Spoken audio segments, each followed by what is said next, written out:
Hello, everyone, and welcome to another episode of the Goblins and Growlers Podcast. I'm Josh Maltby at Blackcloak DM on Twitter and Blue Sky. And also Discord. Oh, okay. Well, I'm still Brandon Dingus at Way of Brandalore on multiple social medias, including Blue Sky, because I got an invite for it, but I haven't set it up yet. So I'm camping on the handle, but that's about it right now. But we got a lot to talk about today, so I think we're just gonna jump right into it. So many fun things to talk about today. Yeah. The first thing I want to chat about real quick is this thing that a friend of mine sent me today. And if you're familiar with West Virginia, you're probably familiar with the Blenko Glass Company. I grew up in West Virginia, so that's just why I know about it. But they sent me this. And for those of you listening to this on audio, it's blenko.com/collection/game-night. And it says, talk a big game and bring it with our new D12 and D20 game night pieces. And the thing about Blenko is they're a glass factory and they're very well known. And sometimes they have like limited edition things that come out and people stand in line for hours and hours for the chance to get one and everything. And so what they've got now is, which I'm trying not to be cynical about it, because I think what it is they just had dodecahedron and icosahedron, like they're like, oh, let's do that, and then they're like, but we can play with that and we can make it Dungeons and Dragons or tabletop game related. So they've got vases, they've got bud vases. Let's see, they've got tumblers, like D12 tumblers and D20 tumblers, and they have a little dragon sun catcher. And it's all colored glass and everything. It's really high quality. It's also really expensive. Like the D20 bowl vase is $128. The bud vase is $84. You don't come away with a lot left in your wallet if you go visit the Blenko Glass Factory in Milton, West Virginia. I've had some friends who were like tour guides there and stuff over the summers when we were in college. And they say it's a blast. There's fumes and stuff like that, but it's great. It's really Blenko is really part of West Virginia's like culture at this point. Definitely the artisanal culture like that, along with like Tamarack. So if you've got a bunch of extra money and you would like to have something cool and sort of vaguely D&D related, that's very fragile glass mailed to your house from one state over, if you're in Virginia, then yeah, you should definitely check it out. And free shipping on orders of $250 or more. So if you buy two bowl vases and a bud vase or like a tumbler, you should be good to go. I will say those pieces look hand blown. I don't know if I'm guessing they aren't. Oh, they are. Yeah, it's a glass. Like they do blown glass. That's part of the reason why everything's so expensive. I was going to say, then these prices are right in line with what I've seen in other places. Like if you go to a Ren fair and you're looking at hand blown glass, it tends to run kind of around this range of price, like $84, $128, thereabouts. Yeah. Oh, I mean, it's really cool. Yeah, it's great. I would be terrified to have any of this in my house, though, because I would do something stupid and break it. And then, there goes $130. But this is, depending on your lifestyle, like maybe if you don't have small kids or something like that, it's definitely, or pets that get up on top of things. I was going to say, we both have cats. And that's immediately the first thing I thought of is one of our cats being like, let me just nudge this right off the shelf. It would be cool to have a D12 or a D20 tumbler, though, and put that like on the liquor shelf or something like that. I think that could be really cool. I think that. I did notice they did round openings for the D12 and D20 tumblers, which I appreciate because I've had glasses where they do the like cornered edges, and it's not fun to drink out of. No, you're just gonna make a mess, and then you'll probably drop it. But anyway, like I said, own a piece of West Virginia artisanal craftsmanship that's vaguely related to tabletop role-playing games and Dungeons and Dragons. Like they should have just released a set of like 20 or 30, and it could have been like the Fantasy Flight Star Wars dice set where you just have too many dice. I like this though. I would have loved to have seen them try to go sort of like even further with some of the other polyhedrons. like give me a D4 glass. It's just got like a little pinhole in the top or something, and then another hole to let air in. I could see a D4 vase being successful. Yeah, that would definitely work. And then you just get like a cube or something as well. Yeah, I mean, like I've got one of those out on my back porch right now. I don't think it was blown, but it would do the job. But anyway, I just wanted to share that because it was something a friend sent to me today, and I thought it was really cool, and I thought folks might get a kick out of it, especially if you've got some like I don't know, some birthday or Christmas money or something left over, and you want to get somebody a nice gift or something and pay it forward. But I just think it's really cool. That's awesome. I like that a lot. Yeah, and we'll have the link to that in the show notes. But one thing to keep in mind is that things, like most of the time when things are at Blenko, after a while they sell out and then they're gone forever. So just keep that in mind. So jump if you're really interested in it. This limited time offer. Also, we're not sponsored by Blenko. We just think they're cool. Yeah, they're cool and they're expensive. We think that too. Oh, my word. So our first news item of the day is that WotC is back at it again at the Krispy Kreme. They have been caught once again dealing in AI art. Bell of Lost Souls did a really, really good article coverage of this. I also grabbed the let me see if I we should send him a gift card.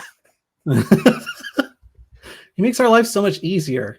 Where is it? There it is. That's the image that it's for Magic the Gathering. It's a promo image. And they were like, no, don't worry, folks. I know it kind of looks like AI might have been involved, but AI was definitely not involved.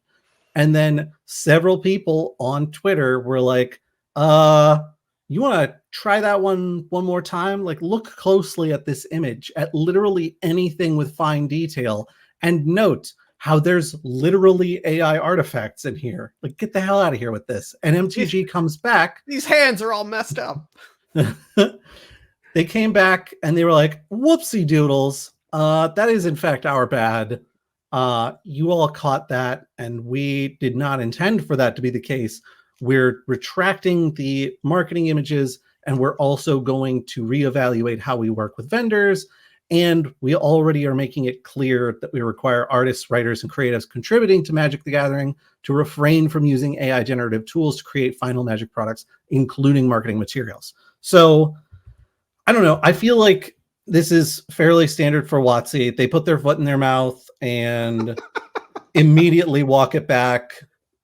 That was great though, because like having been a manager and dealt with a lot of like client facing stuff, and it's just, you know how those conversations go, like on the company's side of things, where it's like, nope, no AI here, you know, and the boss is like, oh, okay, well, I'll tell them that there's no AI here, and they go out there and say that, and then the boss has to come back and be like, what the hell, and then they have to just eat the crow. And like, if you're lucky, you get to tell your direct report that they have to go own the mistake. But in corporate communications, you don't get to do that. Like when I was in sales, like if you made an underwriting mistake or something, you had to be the one who called the customer and complained, let them complain at you rather. Yeah. So yeah, somebody probably got in trouble for this, especially since this is like the third time this has come up. Granted, the last time it came up, it was a false alarm, but like they really can't be too careful now. This is like, again, I'm not creating a false equivalency here because it's not exactly the same thing, but this is very much like when we just kept having more racist things show up, and they're like, nope, we fixed it. We've taken care of it. We've had conversations about it. Like we did our quality control. Yeah, we walked. I'm sorry, we missed the mark on this one again. We walked into little Jimmy's bedroom and we said, now no more racist content in our books. And then we left, and we figured that was the end of it. We don't know how these things keep happening. Jeremy Crawford walked into little Jimmy's bedroom and just shook his finger at him a couple times. Now. Oh my God. The thing is, this isn't malicious. This is just negligence. Like, right. And that hurts you more. because like if it's malicious, follow my logic here. I can see your face, but follow my logic here. If it's malicious, you can be like, oh, well, this person did it on purpose in contravention of the rules that we'd set down.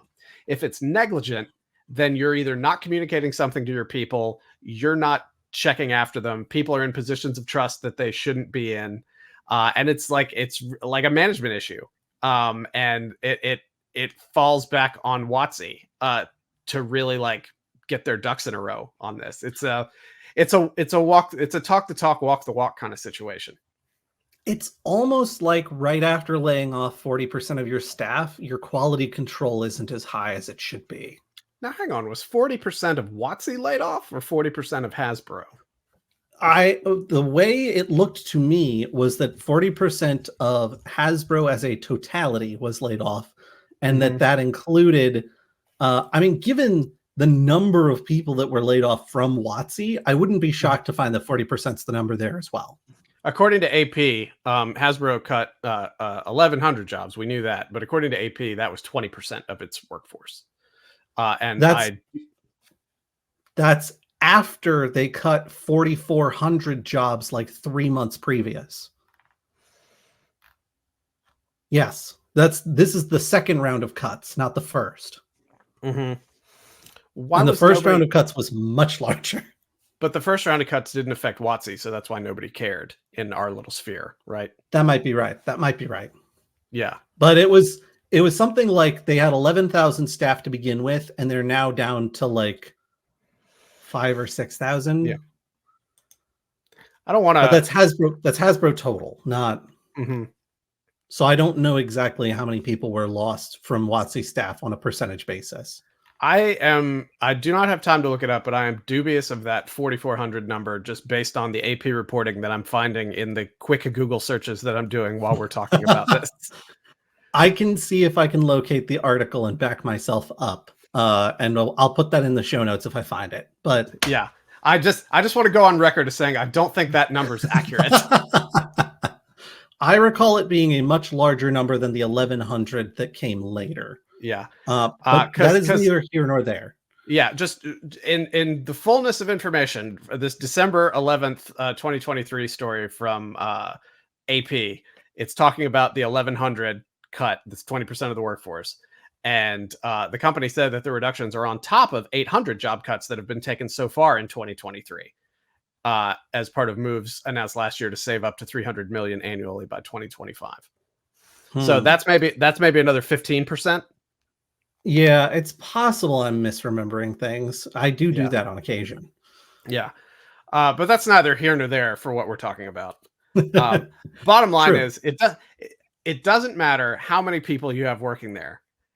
If you say we're not going to put AI stuff out there as part of what we're doing, whether it's art in books or marketing images or anything, then just don't do it. Or you have a choice. You can either not do it, or you can say, well, we cut these people. So in order to do more with less, which is the classic phrase of any company that does a layoff, we're going to use AI to help do this. Now you can say either things, and I'll respect the fact that you said either one of them if it's true, right? Right. Because you're at least being honest about what it was. But in this case, it just seems like negligence on the part of the employee or employees or contractors even, and management on it, because somebody probably thought they could slip something in or cut a corner or something like that. They pretty specifically say that this is vendor work, which to me says that the mistake is twofold. The mistake is the vendor either didn't know they weren't allowed to use AI or thought they could get away with it. Either or is not great. And then when the piece came to WotC to do proof checking on, they didn't notice and just passed it through because they didn't look closely at it. Got to get in there with a magnifying glass to see those hands, see how many fingers are on there and which way they're bent. Well, in this case, we're talking about the dial had the little ticks on the dial to show how far the pressure gauge was. Had way too many indicators. The light bulb. Maybe it was just a very discrete controller that allowed you to adjust the pressure very carefully. The light bulbs that have the like beautiful steampunk filament kind of look to them. The filaments are going all over the place and connecting in weird places and vanishing in weird places. There's just like, if you look at the fine details on that piece, you're almost immediately like, this is AI. The card art isn't, but the card art's very clearly inserted. So of course it isn't. Right. That's just so interesting. I mean, I guess if you use a vendor, that vendor's not, and I know this for a fact, because like you use a vendor, that vendor's not necessarily as dialed in or passionate about the type of work you do as you are. The vendor just wants their money for doing the work for hire art, right? So they may not be really tuned into what WotC does and what their statement on AI art is, because maybe this person just has nothing to do with tabletop aside from being a professional artist who occasionally gets hired for these kind of things. Their work for hire contract should have that verbal in it, though. Yeah, like, it should. And we don't know if it does. And we don't, frankly, we don't know if it does or not. I have no idea. I haven't seen the contract. Oh, go ahead. What I will say is that I think the reason the vendor used the AI tool in this case, even if they knew it was controversial, is that Adobe's Photoshop AI generation is built and fed off of only stuff that Adobe owns. So it's not, they didn't do the internet scrape like Dolly or Midjourney or things like that did. This is all art that was created for Adobe or by Adobe and then fed into their AI generator to create these kinds of pieces. Yeah. But again, it falls back on a communication issue too. Cause like even if WotC has it in their work for hire contract, they need to just be like, hey, just a reminder, don't do that. That's just good communication. Cause if it's the Photoshop AI stuff, like you can't accidentally do that. You have to jump through a couple of hoops to make that happen. And I know because I've played around with it. It's very easy to use, but it's very easy to use intentionally. Right. It's not like you're accidentally. I was drawing this thing and then I mistakenly created an entire image out of AI. I mistakenly put in a very detailed AI prompt about light bulbs and wires and dials. It darn the luck. It's so ridiculous. Yeah. But I like, part of me is tempted to be like, yeah, WotC really needs to get their house in order on this AI situation. I get the feeling that this is probably the last gasp of it because, we've been through two sort of major issues with the D&D license for it. And now it's touching Magic, and it's probably honestly touched Magic a couple of other times that I'm just super not aware of since I don't play MTG. And I don't really follow the news all that much. So I think in the scheme of things, this is probably much sort of on the smaller end of infraction on this. Like, it's still a stupid move that somebody could have avoided. But I think this time next year, we're not going to, or even probably like in 7 or 8 months, we're not going to be having these same conversations about AI stuff popping up in the WotC books, because I think they know that they're going to get like burned at the stake if they keep doing it. I mean, we thought the same thing about racism, so I guess we'll see how those dice fall. Well, it happened 3 or 4 times in quick succession after they said they were dealing with it, and this is the 3rd time that something like this has happened in quick succession. So we're about due for them to solve the problem now. Oh my god! And I'm not perfect, and I make mistakes all the time, but I'm also not a billion-dollar corporation. Right. Like they have people that are getting paid to specifically do things like check the art to make sure it is correct. And part of that should be checking the art to make sure it's not AI generated. And if it wasn't before, I sure bet it is now. Yeah, print it out at high resolution, get your little jeweler's eye out, put it up on the light table, take a look at it. I guess now you could probably just zoom up on like a 3 gigabyte TIFF or something like that and see everything. That is the other saving grace for this particular incident, is that it's a digital art piece created for digital marketing only. Yeah. It's not like they printed out 10,000 cards with AI art on them and then had to be like, beans. Yeah, and I think that's part of this equation too, is that it was a marketing image and not something that actually showed up in Right. an actual finished product, because that's Right. like two different departments. That's entirely two different sides of the house.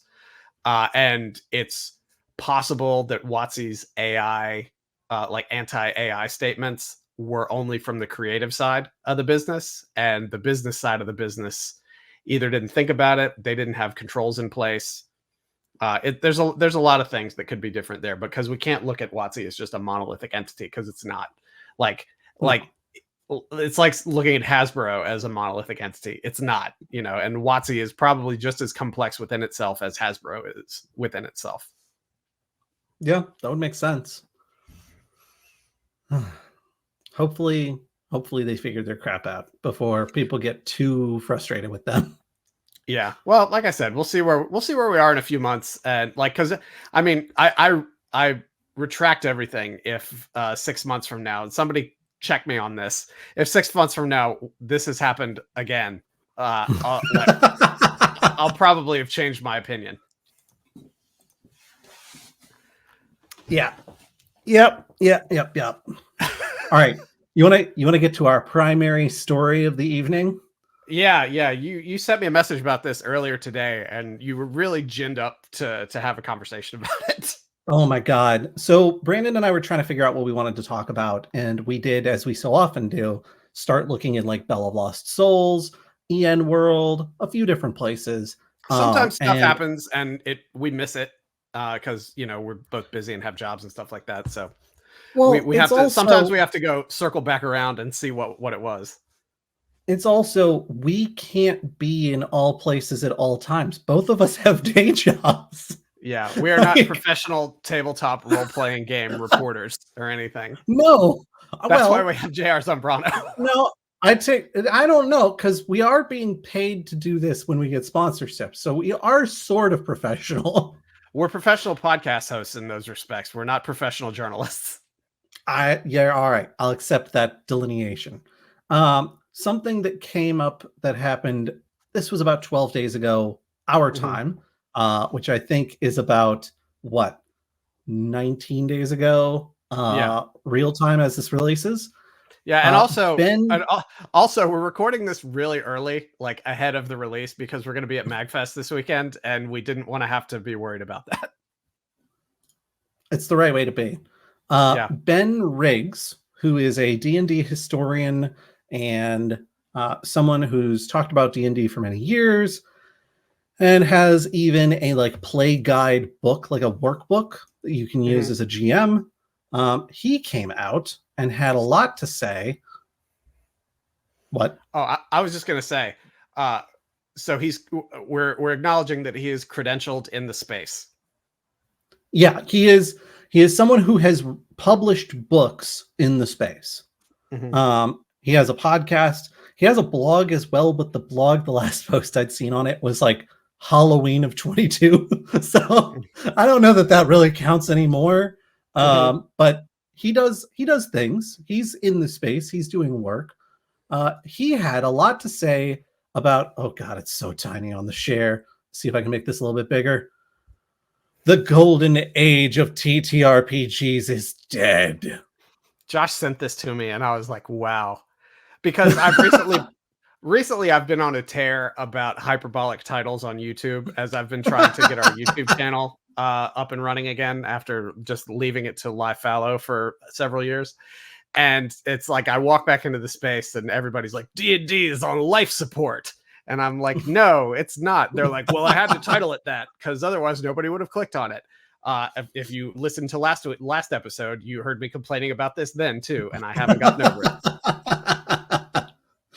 So basically, I'm not going to read this whole thing because holy crap, it is here. I'm going to scroll through it for people on video. It's like 20 or 30 paragraphs. I will say from a content marketing standpoint, this is not how you use a Facebook post. Agreed. Yeah. So there's just a wall of text. There's a few things he wants to say. And we'll put the Facebook post in the show notes so that you can read through the whole thing, form your own thoughts, and come yell at us in the Discord if you disagree. He points out that the rise in popularity of TTRPGs was fueled by factors like the popularity of Stranger Things, actual plays like Critical Role, stuff like that. But he says that the Golden Age began around the start of the 2010s. Well, Critical Role might have been around in 2010. I don't recall exactly, but it wasn't big until like 2014. Stranger Things didn't come out till 2016. So I'm not sure what happened in the start of the 2010s that he's so excited about. Critical Role started streaming in March 2015. Oh, wow. Okay. So I would argue then that they didn't get, because I had to look that up because, as some of you know, I don't watch Critical Role. I don't have anything against it. It's just the episodes are very long. I love the animated series. I love the animated series, but I just cannot devote that kind of time to it. I tried to check out a few episodes of season 1 and season 2, and I just couldn't get into it. Honestly, more power to the folks for whom that is like the ideal show format. It's just not for me, and that's okay. Getting off topic. So 2015 and 2016 are two of the big things that he highlights as creating like a huge industry-wide thing. Like he talks about D&D 5e being massive. That didn't come out till 2014. So maybe that's what he means is 2014 as around the start of the 2010s. I think of that as mid 2010s, but that's okay. Yeah. I mean, it's easy enough just to say in 2014 when the 5th edition of Dungeons and Dragons released, which then led to a popular resurgence of the game, exemplified by Critical Role and the property's appearance in Stranger Things. Exactly. Yes. Although I think Stranger Things, they're playing AD&D, aren't they? Yeah. So still, it's enough to get D&D to be more of a household name, which is good for WotC. So he talks a lot about like the rise in popularity and like how big it all gets. And then he rightfully talks about how at the beginning of 2023, we have the OGL nonsense with WotC that I'm not going to go into any detail on because I think you and Noah covered it beautifully literally 2 weeks ago. So I don't need to go into it really at all. Yeah. But just to say that WotC really messed up by doing that. Yeah. He keeps talking about the death of the OGL. Let me interrupt you. Let me interrupt you for just a second because I feel like we haven't set the stage for this thing really, really well, other than just to start going through it line by line. But you know, you could use a lot of words to describe this. Some people might call it an essay. Some might call it a screed. Some might call it a rant. He has written a lot about this, but it's approached from a very pessimistic tone in sort of over the top language. Like I'm saying that a little bit as like a professional editor and writing coach. It's not written persuasively. It's written emotionally. So that's part of it too. Like you have to sort of take some of this with a grain of salt because it really does feel like somebody opened the hinge on the side of their head and just dumped it out onto their keyboard. So the general sense that I get from reading this is just frustration. That's what I come away with. To me, it reads a bit like something someone would write 3 beers deep at 2 a.m. Yeah. It is pure unfiltered thought flowing onto the page. At least that's how it reads to me. Yeah. It may turn out that he spent 6 hours putting this together as part of his workday. I don't know. Yeah. But I will say there's a lot in here that just philosophically I do agree with. I certainly don't agree with all of it, and I don't agree with the way a lot of it was phrased because it was done sort of in a very hyperbolic fashion. But boil things down to sort of their rational, logical points, and I do agree with them. Hyperbolic? Brandon, are you talking about section openings like "The doom of our time approaches"? Yes, that may be an example I was leading us into. Possibly. Just possibly. Oh my god. Yeah, it is it's very dramatic. It's very over the top. It reads like the sort of thing you might expect from someone's like one person play about like the fall of D&D. Like, yeah.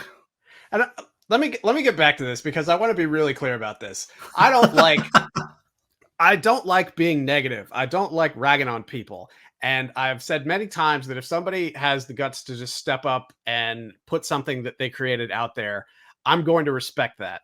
So I'm not trying to knock this all that much. Like, I disagree with a lot of it. I think it was written in a way that indicates that it, like I said, that it was done sort of with a lot of emotion rather than sort of a logical like analysis.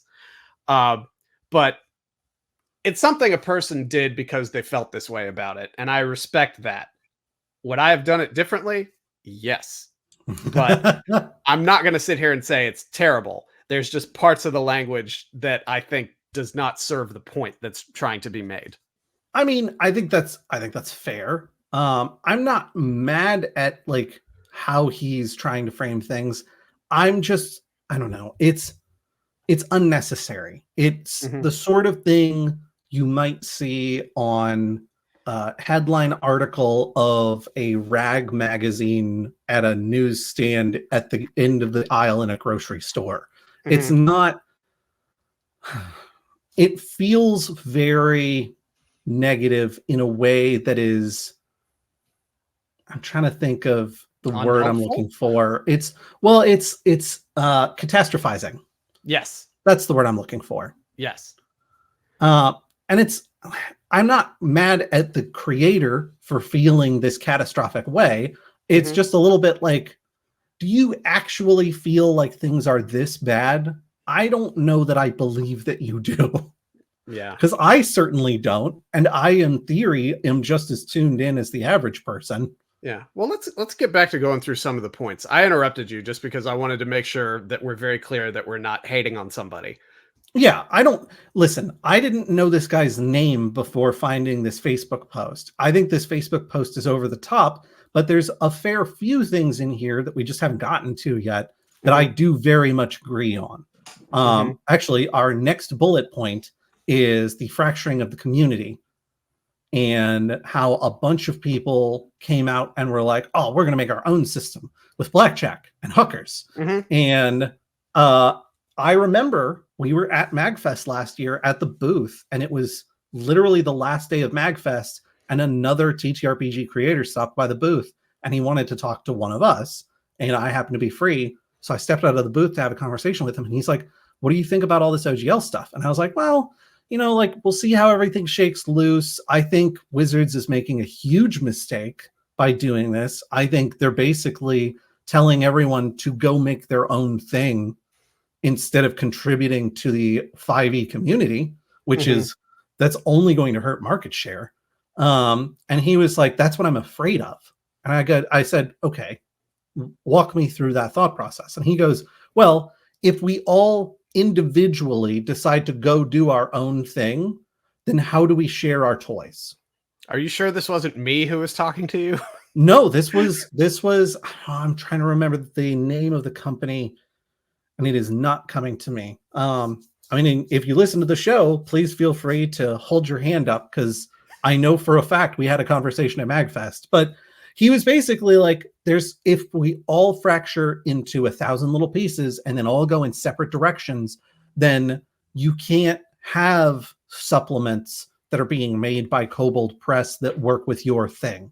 You can't have 5 different very small indie creators who are building something that then attaches to your thing cleanly, because where is the guaranteed market share for them? Where's the revenue? Where are they going to make that work? And that's something I've been saying for a long time too, because Ben Riggs in this Facebook post calls it balkanization, which is the perfect term to describe what we're talking about, because you had something that was unified under an umbrella, and it's getting broken into probably 2 or 3 large pieces, and then 97 smaller ones.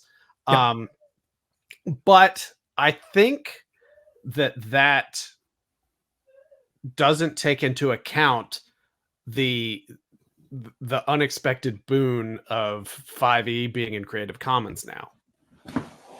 Right. And that's, as I was reading this, I was like, wait, when was this written?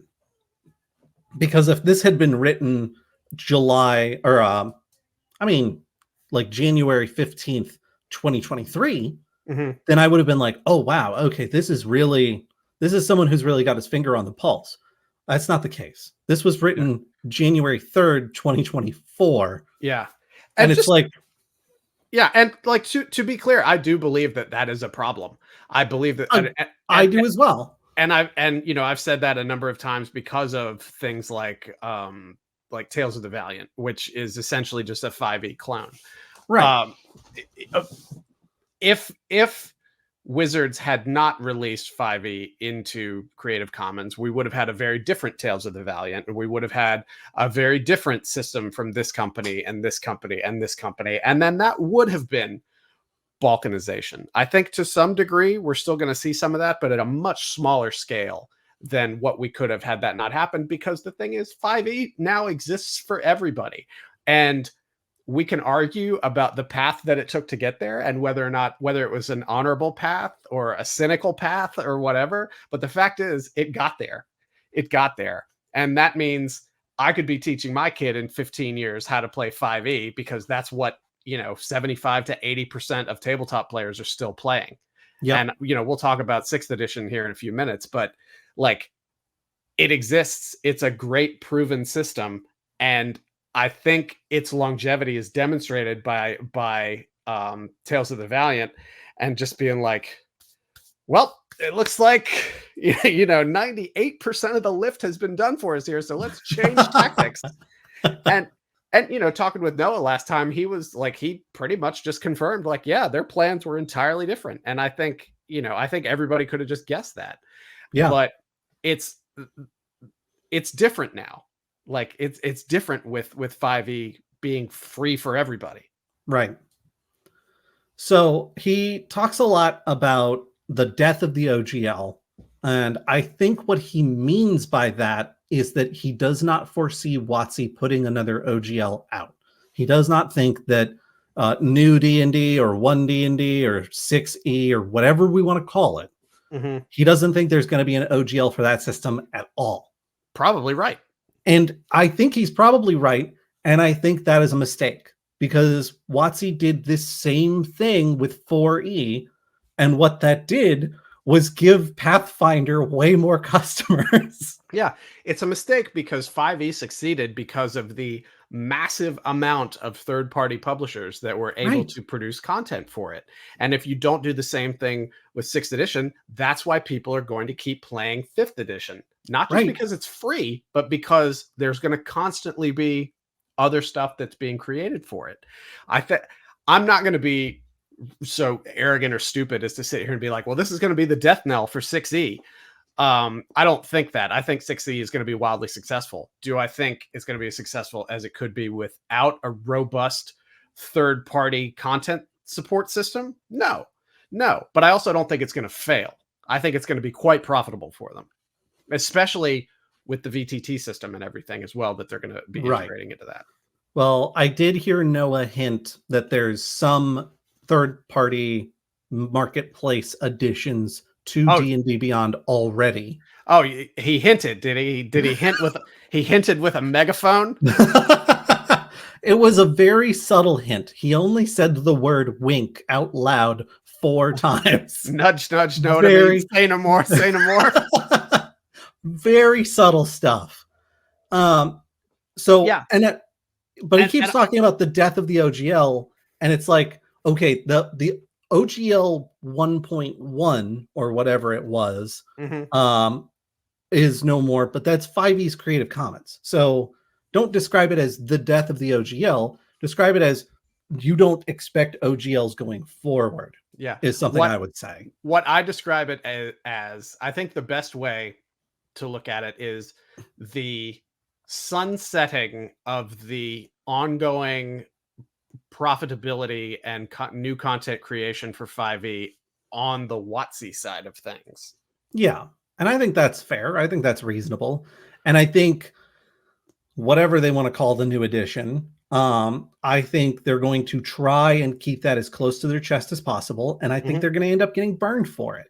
And I think probably what we're going to see in terms, and this may even be out there already, and I'm just ignorant to it, but I find that hard to believe. I feel like Noah would have brought this up, or he would have told me about it separately. But like, I feel like we have seen with what the initial proposals were for the modification of the 5e OGL, what that is going to look like for 6e. And is that what some of these third parties that are being integrated into the D&D website with their content offerings, is that what they're functioning under? Where like, if you're making more than $750,000 a year, you have to give them X, Y, and Z. I don't know. I haven't seen any kind of agreement like that. All I can say is I would bet lots of money that it's a vastly different system from the OGL that we were familiar with. Right. I will fully agree with that. And I would wager that it favors WotC significantly more. Yes. It may even be so deep as to be, we will put your content up on our platform with your name attached, but we own it. And we're going to pay you a license fee or something like that one time. Yeah. Because that's kind of the direction it seemed like WotC wanted to go with the OGL. It is ironic that the company that owns Dungeons and Dragons would begin to create these agreements that could only be described as draconian.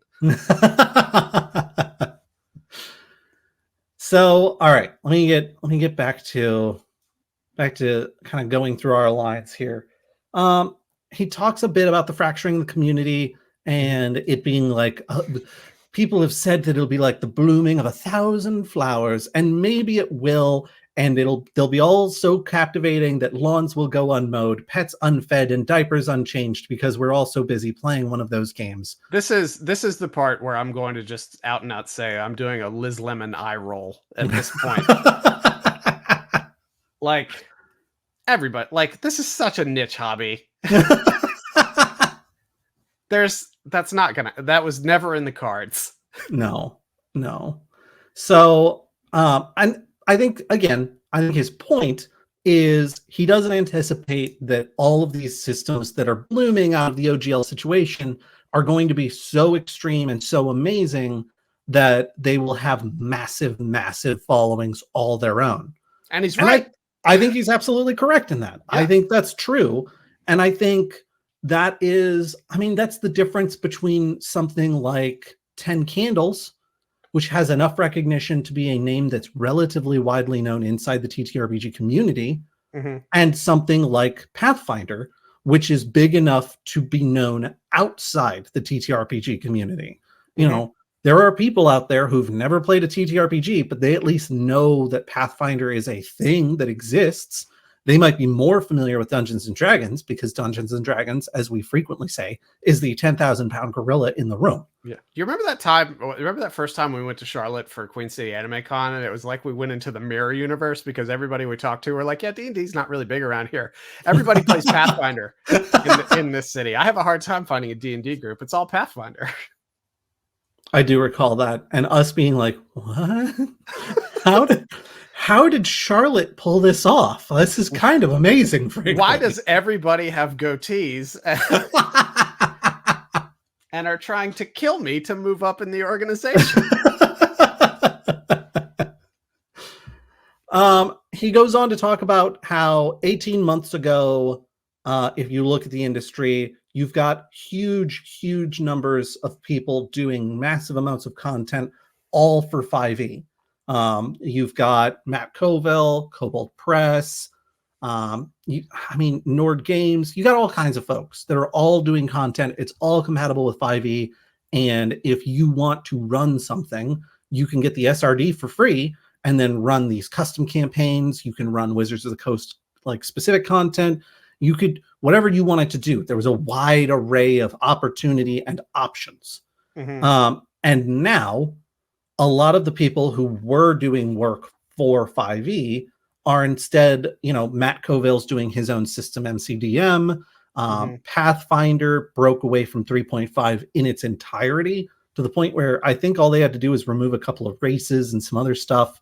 But it's the second edition is like the Drow. Right. The Drow. There was one other, I think it was Kobolds or something like that. Anyway, complete work over so that they can be like, we have dusted our hands of D&D. We are now our own thing. And I think, frankly, Pathfinder is big enough to do that. Critical. Go ahead. No, you'd mentioned MCDM, and I was just going to talk about that for a minute. It's like that is something that really was like under my radar because I don't super follow Matt Colville or anything like that. The Facebook post makes a point of saying, like, he was such a prolific creator of 5e content. He's going to have to, and I think this leads into what you're talking about with Critical Role as well. But he's having to just do an about face from like, hey, check out all this awesome stuff for 5e to, hey, check out all this awesome stuff for not 5e. And like I said, I have not been really following MCDM all that much. And right. I know they had that really great Kickstarter. And I'll check into it, eventually. But I know that it's supposed to be more like cinematic and tactical. And that's how it's been described in a couple places. I don't know what you mean by it's like, okay, it's tactical. So is pretty much every iteration of D&D because the game loop is based upon like fighting and war games, right?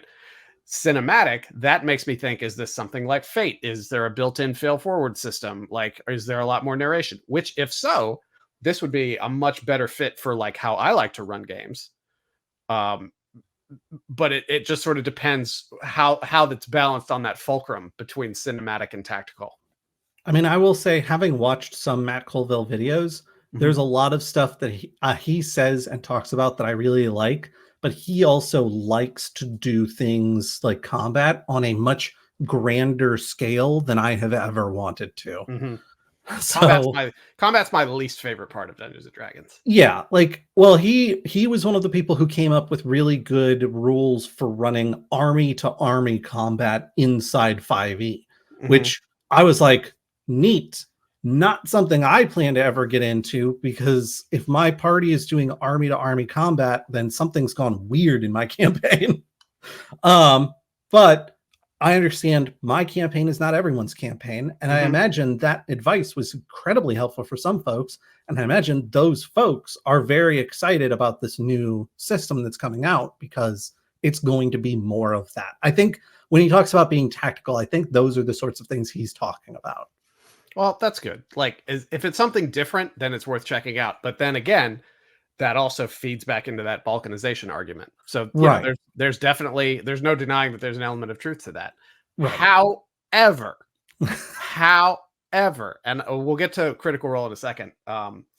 Like, it doesn't matter how much we talk about, like, oh, this is really going to sort of split the player base and the fan base and everything like that. Like, let's imagine this is a pie chart, right? Like, we got a big pie chart that's tabletop role-playing game system popularity. Like, Dr. Glocken is so mad right now, but go on. Yeah. Well, at least I'm not using a bubble chart. If I were using a bubble chart, I would hate myself. But just imagine it's this giant pie chart of essentially market share, right? And so between 90 and 99% of that pie chart is going to be Wizards of the Coast. So that leaves us like 10% there, 5 to 10% that's other things. And I'm just pulling these numbers out of my ass. They're probably very wrong, right? But I think it illustrates the point. So I firmly believe that after everything that happened with OGL and Creative Commons, D&D is actually more stable and strong now than it was before, right? So I think that stuff like MCDM, stuff like Tales of the Valiant, we're talking about peeling off maybe between 1 and 5% of all that. So I think the balkanization is going to happen, but it's going to have much less of an effect on the major player in the space because D&D it owns the market. Wizards of the Coast owns the market for this. Like, I don't know what it would take for them to not own the market anymore, but this ain't it. Giving people the most popular edition of Dungeons and Dragons for free in perpetuity is not how they're going to make people run away from it. And again, it No. doesn't, we have to think about where the discussion ended up, not how we got there. It doesn't matter what was happening to get us there, because in 5 years, people aren't going to remember or care about that, or both. It's just that, oh, hey, they released 5e to Creative Commons. Yeah. Yeah, and if I were a cynical person, I might say that in a few years we might see a little bit of spin being retroactively applied to that decision, in a lot of marketing materials from a popular tabletop role-playing game company. Yeah, it's totally possible. Yeah, but I hijacked you because you were about to talk about Critical Role. Well, he just goes on to talk about how Critical Role is also going to go off and do their own thing. But he specifically starts talking about that in terms of like, oh, what if the 2.1 million people that watch Critical Role are like, oh, we don't want to buy 6e. Like, what does that look like? And it's like, that's not how that works. It's a Venn diagram at most. Like, no one, I think, is going to go, I really like Critical Role. I really enjoy their campaign. I will now exclusively play Critical Role games. I guess I say no one. What I mean is the vast majority of people will not do that. The needle will not move. Right. Yeah. And you're right. And I think his argument is coming at it from the wrong frame of mind, right? People don't watch Critical Role and enjoy Critical Role because it's Dungeons and Dragons. Right. People watch and enjoy Critical Role because it has high production values with professional actors who produce an entertaining product. Yeah. They don't care what the system is. The system doesn't matter. And I think that's the major problem I have with this Facebook post is it's too narrowly focused. Like, he needs to zoom out, because at the end of the day, we're all playing games. I never run combat like I'm supposed to in 5e. I do it in a very sort of cinematic, loosey-goosey sense. I pay very little attention to the numbers. The battle ebbs and flows as I feel like the narrative structure sort of demands how people are doing in the battle. Am I playing 5e? Arguably, since the gameplay loop for 5e is predicated upon combat. No, I'm not. Because I'm not playing it rules as written. You know? All your monsters are just bears in costumes. Don't give away all my secrets. but that's not why people play. No, I'm just going to say that generally. Some people are very attached to the system they play, I would say, because they understand how it works and they don't have to look things up all the time. They've internalized a lot of it, so they're comfortable with it. I don't think people are necessarily ride or die with it, except maybe if you've bought like a bunch of stuff for that particular system. But with Critical Role, nobody cares. They could play they could play Lasers and Feelings and people would still watch it. It's absolutely immaterial. Like with Quid Pro Roll, we've talked about how we're sort of deconstructing our play style on that and limiting the way we do combat. And it's not necessarily to take it away from, D&D or anything like that, but to just make it more fun and more accessible and more suited for the medium through which we're deciding to deliver it. And Critical Role is doing the same thing. Right. We are a narrative podcast. We're not a system podcast. Right. I feel like the fallacy that's it's probably really not a fallacy. I'm using that wrong. The misconception at the sort of genesis of this Facebook post is that all TTRPG is Dungeons and Dragons. Yeah, I think I see where you're coming from with that. Yeah. And I recognize that takes a little bit of stretching the premise a little bit, but that's kind of what I'm feeling, because every time something else comes up, well, okay, balkanization, etc. Like there's an argument against it. It's like, no, like if you approach it from the perspective of like, we're all just here to play games and have fun and figure out the best way to play games and have fun, then there's really not an issue anymore as long as people are doing it. Now it becomes a business issue because companies still have to be able to produce enough product to pay people and keep producing stuff. But that's a whole separate argument. Right. Because at the end of the day, no matter what happens to Kobold Press, Wizards of the Coast is still going to be there producing stuff. They're going to be small. They're going to be much smaller publishing companies, writers, etc., who are going to be creating stuff. So it's not going anywhere. No. And I think the thing that concerns him and the reason he highlights it is actually in this next section. All this has happened before.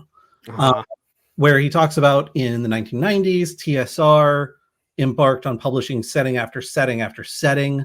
And by 97, there were over a dozen settings, and people started being fans of individual settings instead of the D&D product as a whole, and would only buy products for that setting. Well, I think there's a couple of things to keep in mind there. First of all, the niche of the hobby was a lot tighter in 97 than it is now. There are way more people in the hobby right now than there were in 97. And I know this because I have lots of people when we host public games who show up with their kids and are like, my kids wanted to get into D&D and I haven't played in over a decade. So I thought I'd come to something like this where it sounds like your GMs are professionally trained. They know what they're doing. They can handle some newbies without any concerns. And also it's a pickup game. So no one's going to be mad that we show up this time and maybe not next time and maybe again the third time or whatever.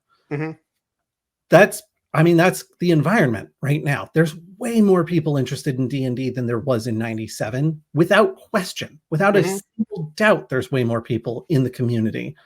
So the concern that, all of these are going to break apart and there's not going to be enough fan base to support any individual thing, I think is fully incorrect. I think there will not be enough fan base to support all of the individual things. I think there's going to be some pieces that end up, we think of The End, where you and I tracked down the author.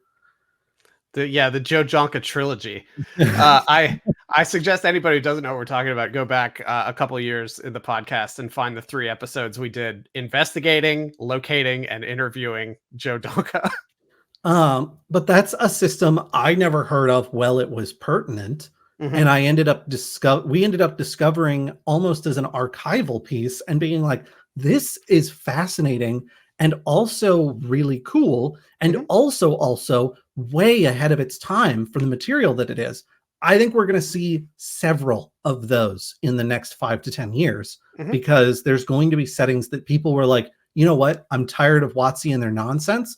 I'm going to come up with my own thing. I'm going to build it. I'm going to create it. It's going to be beautiful. And I'm going to release it into the world. And we're going to see what happens with it. And it's going to make it a short distance. And then it's going to peter out. And it's going to be because there's too many people looking in too many different directions for too many different things. That, I think, is a reality here and is kind of what Ben Riggs is concerned about and is a valid concern. But that's not a TTRPG reality. That's a business reality. Right. Yeah. That's not the whole community vanishing. They're still going to be playing something. And I don't think it's, people like to be like, oh, it's the death knell of XYZ. And it's like, no, I don't think it is. I think it's going to be something different. And different can be scary, but it's usually not bad. Yeah, and he says TTRPG audience is fracturing at the seams and it will hurt sales and growth. Well, of course it will, because it's change. And whenever the status quo changes, there's always a fluctuation in sales until we find a new equilibrium and we have a new status quo. But I'll give you a spoiler. The new status quo is still going to have Wizards of the Coast, Dungeons and Dragons as its foundational stone, as this very large, gravity-inducing foundational stone. But it's sun-like gravitational stone. I will say, though, he's right that TSR got really publication crazy there, and they saturated their very small market. And they were spending very unwisely on things. And I think part of the consequence of that is, for many years, I was complaining that all 5e gave us was Forgotten Realms. Everything was Forgotten Realms because they learned a lesson. So, all right. I'm trying to think what I wanted to cover next. Oh, he talks a little bit in here about how challenging it is to make a new TTRPG and how difficult it is to have that be a success by any Mhm. measure. Mhm. I think that's valid. I think that's accurate. He talks about the impact on content creators, about Mhm. how folks like MCDM and Critical Role are now going to stop talking about things like 5e and start talking about the things they are creating. I think that's accurate and valid. But I would also point out, I don't think any of these creators are tearing down their archival works. Mhm. They're just not creating new work to support something like 6e. Yeah, let me ask you this. Go Do on. you think there's any part of this, because like let's look at the common thread here of some of the people that were mentioned in this post. We have Colville, we have Critical Role, we have Cobalt, right? These Yep. are people who are or people and or entities that already had massive followings and fan bases and customer bases, and now they're spinning Right. off and doing their own thing, right? You could make an argument that that really screws over the small independent publisher who's trying to break in, because you had a group of people who were already predisposed to sort of like third party creators and things like that. Well, now the people who were fans of this one and this one and this one are branching off with them, and almost they're drowning out the even smaller voices, right? Because with as big as WotC is, you might as well say Cobalt Press and Matt Colville are like, you know, first equal in runner-ups. Like there's probably a series of like 7 or 8 different companies and people like that, and certainly Matt Mercer's part of that. Right. So yeah, it does mean that it's going to be harder for smaller publishers to break in. But Yeah. anytime you're trying to enter a market and you're challenging the sort of existing, dominance in that market, it's always hard. Like that's why it's called a marketplace of ideas, because you just have to have an idea that's good enough to pick up some momentum and break through the noise.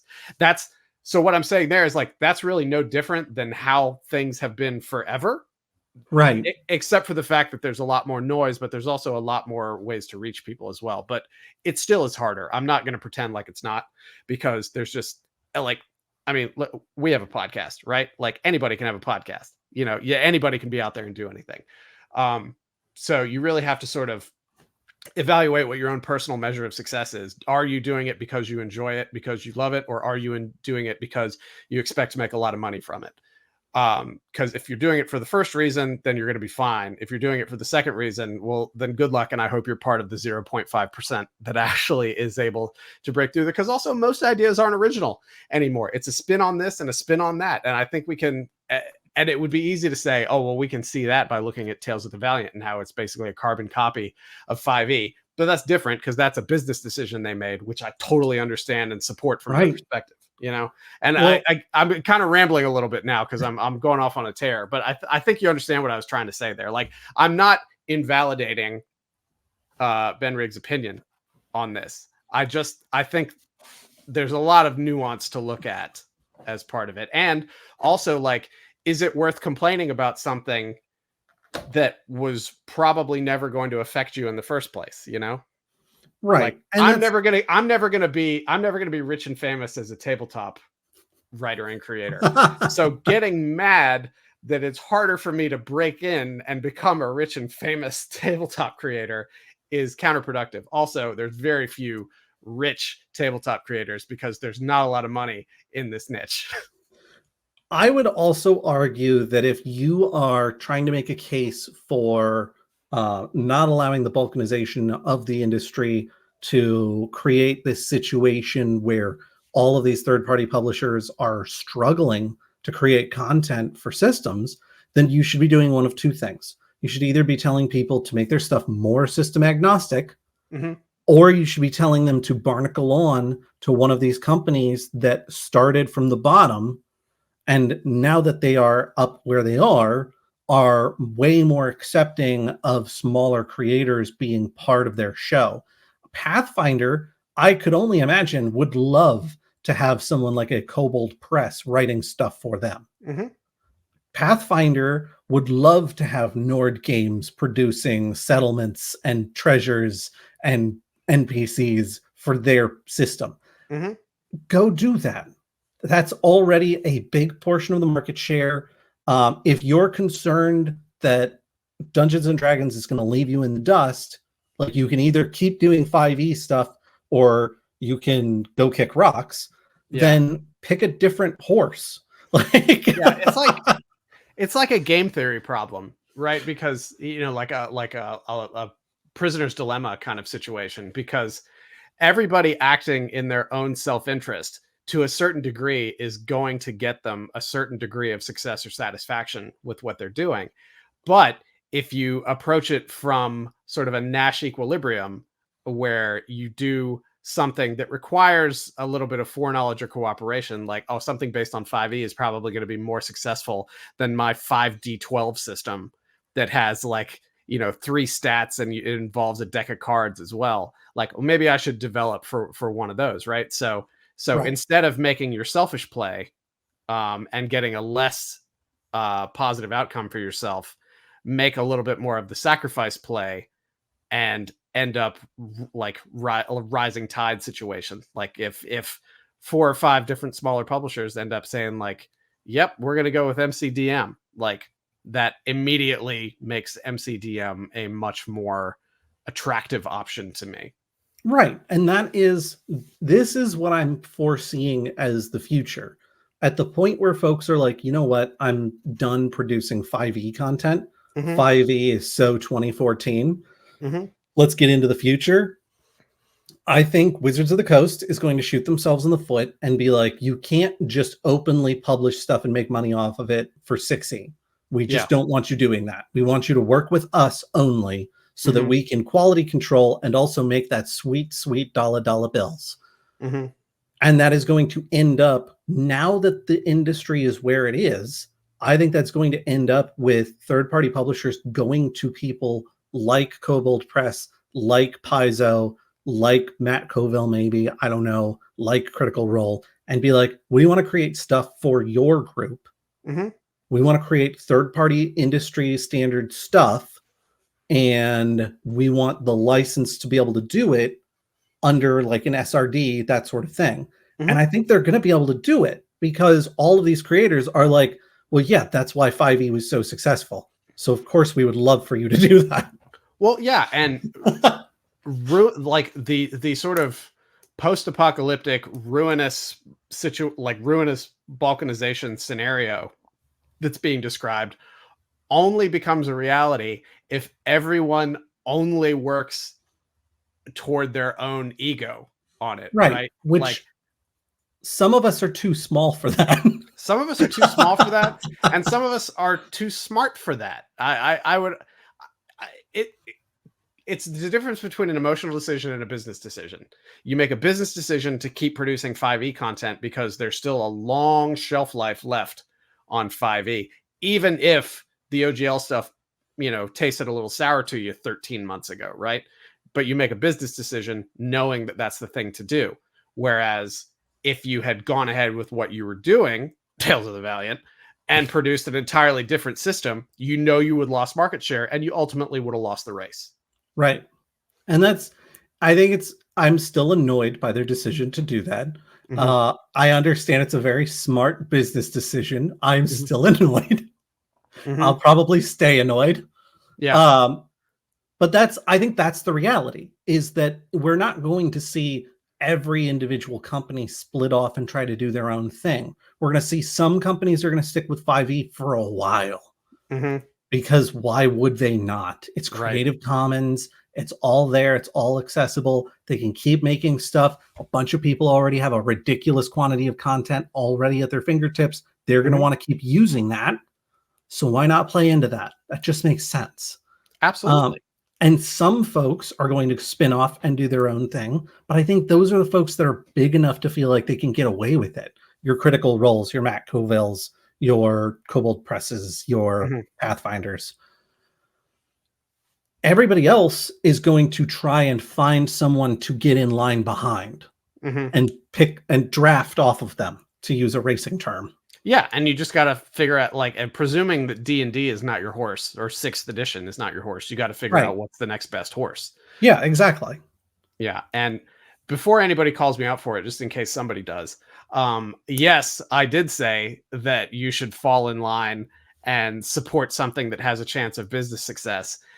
Even though my chief complaint about Renegade Studios' Power Rangers game was that it was supposed to be under a different system, and then they changed it to use some 5e bastardization, which they then applied to My Little Pony and Transformers and G.I. Joe and all their other Hasbro licensed games. I was looking at the My Little Pony book. It seems a little bit more different from 5e, but it's still, you can tell there's 5e DNA at the core of it. Yeah, exactly. Anyway, that's just in case somebody wants to call me out on that. I wanted to just go ahead and acknowledge that.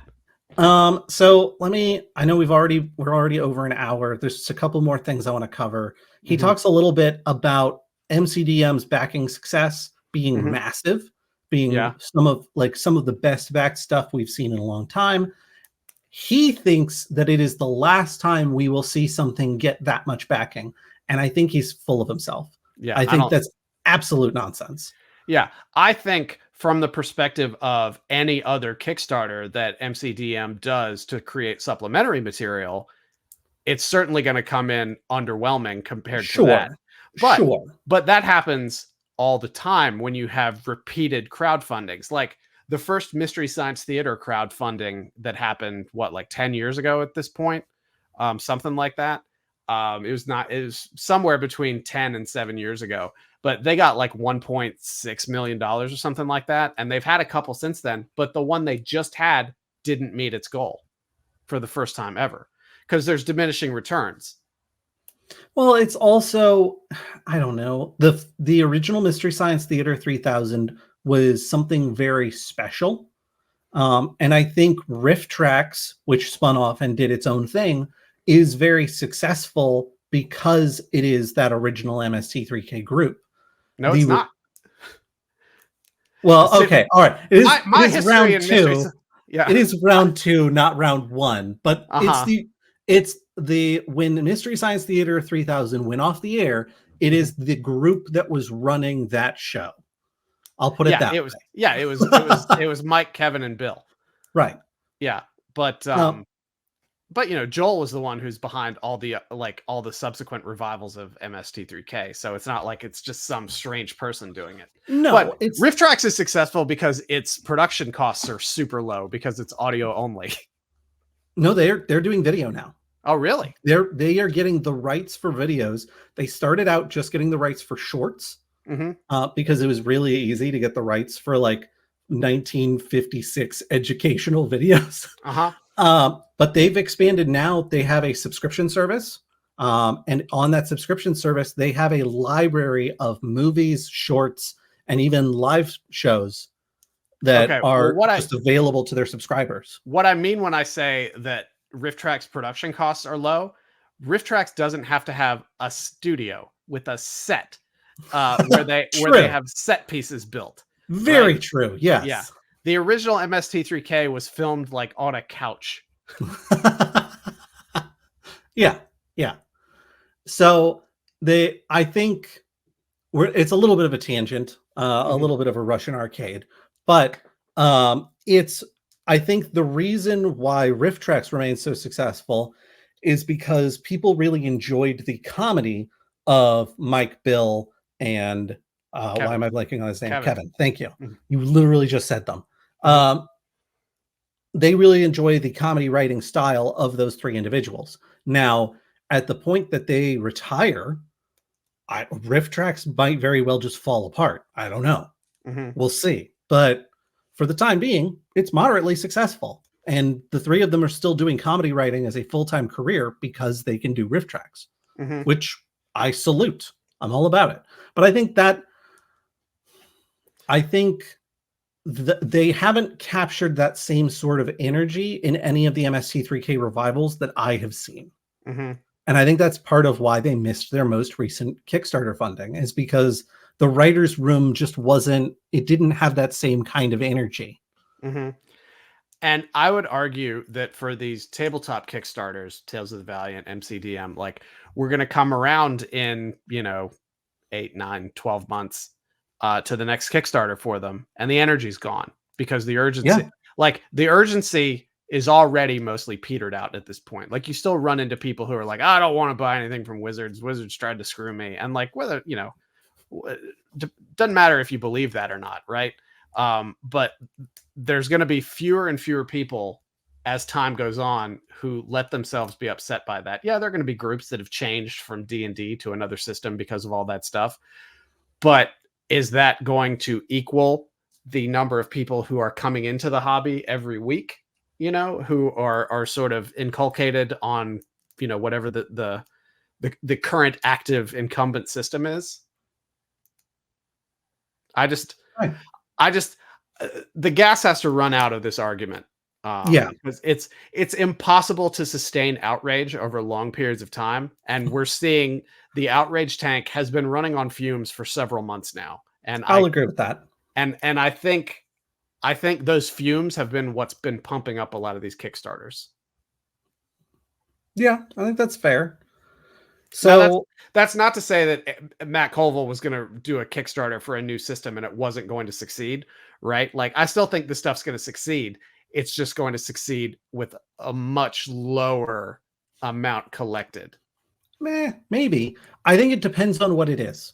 If it's something that already has a very significant following and already has a bunch of people who are very interested in the specific style of the person presenting it, I still think those kinds of Kickstarters are going to be knocked right out of the park because the interest in the industry has grown so much larger than it was 20 or 30 years ago.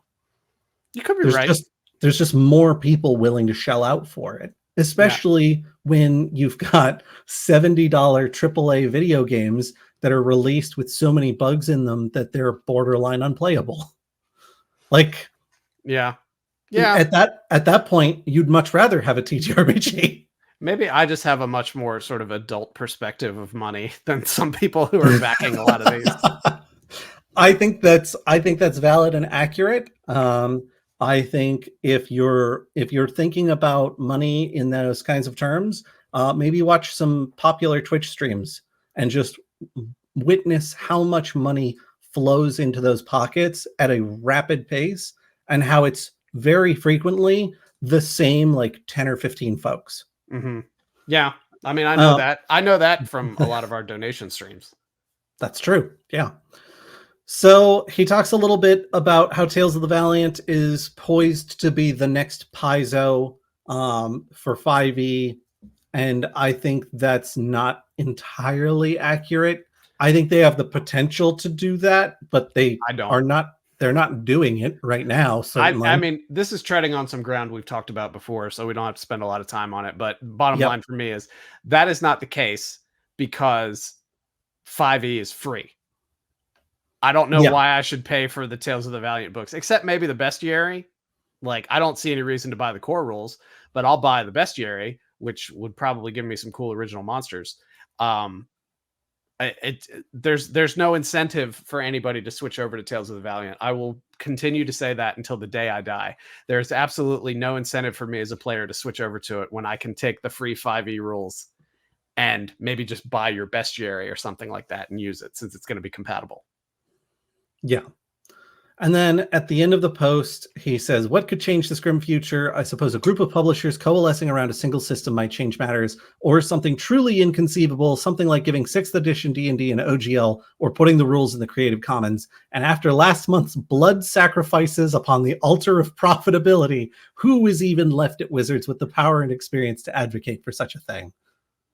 Layoffs suck. I've been laid off before. Layoffs absolutely suck. Yeah, they're awful. But it is a business decision, and let's not tie it up in all this really out there emotional language about blood sacrifices and the altar of profitability. We all know what public companies are, and we all know how they function in a capitalist economy. It is what it is. If you work for a company, there's a chance you're going to get laid off. That's just the way it works. Yeah, if the company is not profitable enough and you are in a department that is considered what is the word I'm looking for? Superficial. Redundant is the word. Or you're redundant. looking for. Yeah. Then you will get cut. Yeah. That's the reality of it. And I'm not looking at Hasbro's P&L or anything like that, but clearly they've decided that they need a higher profit margin, and that's why they did what they did. I don't agree with it. I think they're making plenty enough money already, but I think, and this goes back to a lot of the issues I've had with people who are reporting on the WotC layoffs and stuff, right? It's like, oh, this is the death of D&D. D&D on life support. No, it's not, man. No, it's not. I've had to lay people off. I've been laid off. I've been just a survivor who stuck around after the layoff. The work still gets done. You find ways to get the work done. Yep. And it's stressful and hard on the people that are still there, but the work still gets done. Yep. Dungeons and Dragons isn't going anywhere. And that may be the most unpopular thing I can say these days, but it's just not. And I'm sorry. Like, I will be very surprised if I'm ever wrong about that. And that is not coming from a place of arrogance or anything. I think 1D&D, 6e, whatever you want to call it, it's going to feel very different from 5e. Mm-hmm. But I think it's still going to be the 10,000 pound gorilla in the marketplace. Mm-hmm. Even if they scare off a large number of their following by not allowing them to just produce content and make money off of it, I think it still remains the household name for TTRPGs. Yeah, that's like saying it goes from being the size of Earth to the size of Mars. It's still a fucking planet. Right. The rest of us are at most a Pluto, and our planet is arguable. Yeah. Our planet status. Yeah, we're all floating around in the asteroid belt. Well, you and I are certainly. Well, that ended up being quite a tear that I wasn't expecting to go on that long. Yeah, it went a little bit longer than I anticipated, but I think this is something where a lot of people are feeling a little bit hesitant about where the industry is at right now. And I think they're valid to have some concerns, certainly. Mm-hmm. But I think this is over the top. I think it's needlessly over the top. Yeah, I just want to be really upfront and say thank you to Ben Riggs for being sort of in a headspace to put your thoughts out there. Because I may not agree with everything you said. I agree with some of what you said, but it was able to start a conversation and get some people talking about it. And, hopefully folks in the comments are going to talk about it too. And I'll be paying attention to that. And I'm happy to have you yell at me in there. That's fine. That's totally fine. But if you are listening to this on audio, do us a favor and head over to the YouTube channel. Just search for Goblins and Growlers on YouTube and just hit us with a subscribe on there. It would be very kind because we're trying to take a lot more advantage of that platform for a lot of creative and metrics oriented reasons. So that would be awesome. And after you do that, it becomes really easy to just copy and paste that link to the Goblins and Growlers YouTube and telegraph, tell a friend about the Goblins and Growlers podcast, which studies have shown is the most effective and efficient way to get the word out about the podcast to help us build audience to listen to me rant about stuff and justify business decisions by billion-dollar corporations, which is, I'm really reading the room. I know what people want to hear.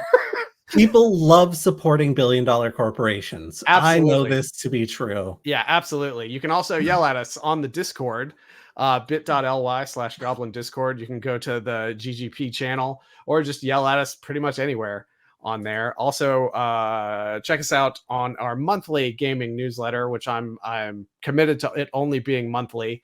It's got news and reviews and all that stuff, and I'm trying to add a little bit more stuff to it. You can find the sign up link to that, linktr.ee/Goblins and Growlers. What else, Josh? I always miss something. You should follow Quid Pro Roll on your podcatcher of choice. That is our sister podcast, a narrative play podcast where Brandon plays an over-the-hill professional wrestler who's reclaiming his glory days by trying to bring dragons back to the world. And I play a rogue character who somehow is slowly becoming party face. I don't know what's involved in that. It's okay. Mm-hmm. Yeah, you had a slow face turn going on there. But If you saw us at MagFest, thanks for coming to say hi. Sorry we didn't put this out early enough to let people know we were there, but we've got we had panels going on, and I bet they went really well. Well, given the shenanigans with MagFest this year, I think we ended up with 4 panels all told between all of us? 4 of like the 15 that we submitted, I think. Yeah. So it's not, I don't know. MagFest will not be quite as big an event for us this year as it was last when we had a merch booth in the vendor hall. Yeah, we were running like 12 panels. It'll be a more relaxing situation for us this year. True. Plus, I did finally pull some strings and get a room at the Gaylord, so I now don't have to stay across the river in Alexandria, which I was not looking forward to. Well, I bet you'll have had a great time in your Gaylord room at MagFest. Unless I'm on the atrium side. When this... There's only so many Colossus roars that happen in the atrium. Josh, give us a good Colossus roar that I can fade us out on. Oh God, should I? I think Alex is asleep at this time. Do a whispered Colossus roar. Yeah, that's fine. It's kind of Tim Allen, but it'll get us there. All right, it's not the same if I can't do it at the top of my lungs. I'm sorry. All right, everybody, we'll catch you in 2 weeks. Thanks for listening, and subscribe to the YouTube channel, please. Bye, y'all.